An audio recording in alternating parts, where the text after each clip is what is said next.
Hello les amis, j'espère que vous allez bien. Moi c'est Nancy et bienvenue sur D'un point de vue juridique.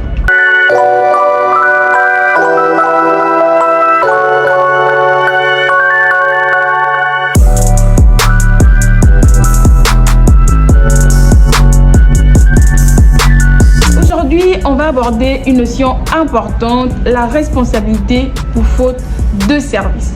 Dans une faute de service, quelle est la personne qui peut être jugée responsable? L'auteur de cette faute, donc l'agent de service, ou encore l'administration dont dépend l'agent concerné. On verra ça dans cette vidéo. Merci de vous abonner, de commenter, de liker et partager la vidéo pour ne rien rater dans les prochaines vidéos. Prenons deux exemples de cas d'espèce. Le premier cas est celui d'un policier qui utilise son arme de service afin de pouvoir régler un différend personnel.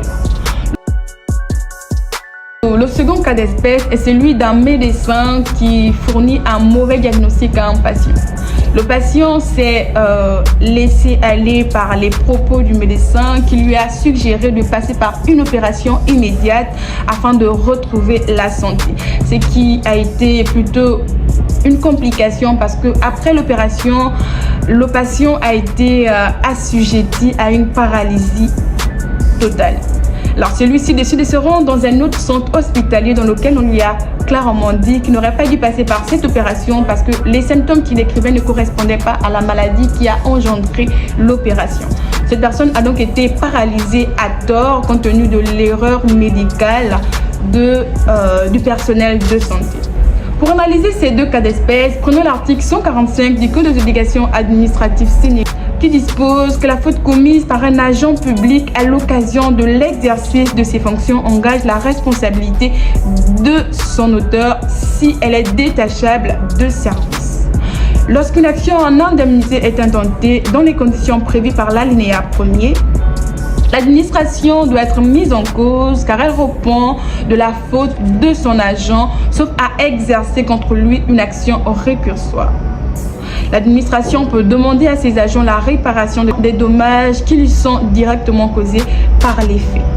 Commençons par l'analyse du premier alinéa. Le premier alinéa nous dit que la faute commise par un agent à l'occasion de l'exercice de ses fonctions engage la responsabilité de son auteur si elle est détachable de service. Cela revient à dire que par reformulation, une faute commise par un agent de service à l'occasion de l'exercice de ses fonctions engage automatiquement la responsabilité de l'administration dès la mesure où elle est non détachable de service. Elle a été faite à l'occasion même de l'exercice de ses fonctions.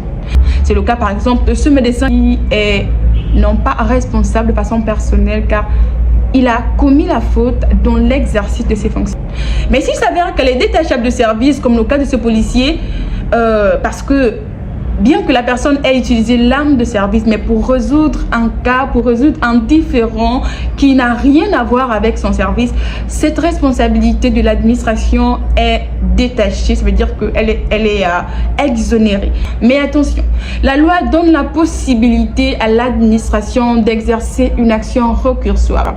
L'action récursoire, c'est le fait pour l'administration de saisir une juridiction afin de réclamer la réparation auprès du préjudiciable. Vous avez également la possibilité de laisser vos avis en commentaire sur ce que vous pensez de la notion de responsabilité pour faute de service.